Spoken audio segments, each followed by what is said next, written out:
दक्षिण एशिया में भू राजनीतिक रणनीति और सैन्य प्रौद्योगिकी के क्षेत्र में तेजी से बदलते परिदृश्य के बीच यह क्षेत्र एक महत्वपूर्ण मोड़ पर खड़ा है। हालिया रिपोर्ट्स से संकेत मिलता है कि पाकिस्तान चीन से J-33A एक पांचवीं पीढ़ी का स्टेल्थ फाइटर विमान हासिल करने की कगार पर है, जो क्षेत्रीय वायु शक्ति संतुलन को बदल सकता है।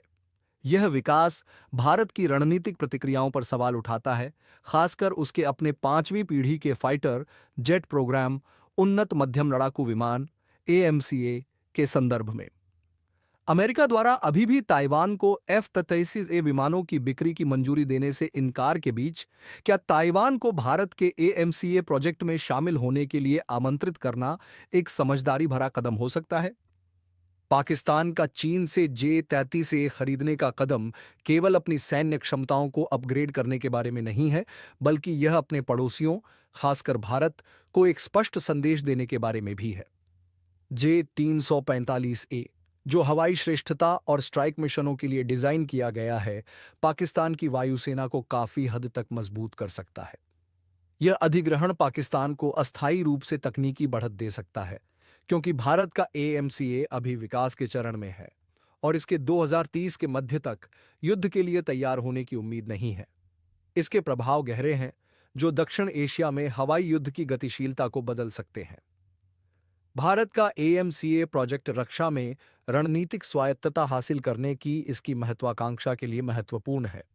इस कार्यक्रम का उद्देश्य एक स्टेल्थ फाइटर विकसित करना है, जिसमें उन्नत एवियोनिक्स होंगे, जो मौजूदा चौथी पीढ़ी के फाइटरों से बेहतर और वैश्विक पांचवीं पीढ़ी के मानकों के बराबर होंगे। हालांकि AMCA के विकास में देरी हुई है और भारत के पास वर्तमान में अपनी परिचालन क्षमता में कोई पांचवीं पीढ़ी का फाइटर नहीं है, जो इस परियोजना को तेज करने या रणनीतिक साझेदारी तलाशने की आवश्यकता को रेखांकित करता है। ताइवान ने प्रौद्योगिकी, विशेष रूप से इलेक्ट्रॉनिक्स और सेमीकंडक्टर्स में असाधारण क्षमता दिखाई है, जो आधुनिक फाइटर जेट्स के लिए महत्वपूर्ण है।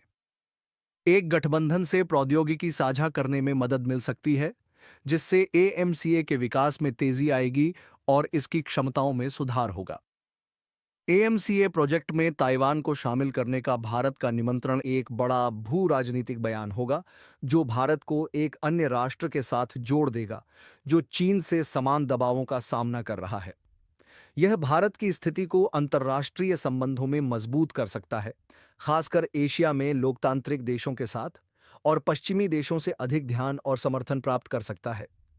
पाकिस्तान और चीन के सैन्य संबंधों को गहरा करने के बीच ताइवान को आमंत्रित करना एक जवाबी रणनीति हो सकती है, जो रक्षा प्रौद्योगिकी में क्षेत्र में सहयोग का एक नया ध्रुव बना सकता है। ताइवान के साथ एक संयुक्त परियोजना चीनी आक्रमण के खिलाफ दक्षिण एशिया और पूर्वी एशिया दोनों में एक निवारक के रूप में कार्य कर सकती है।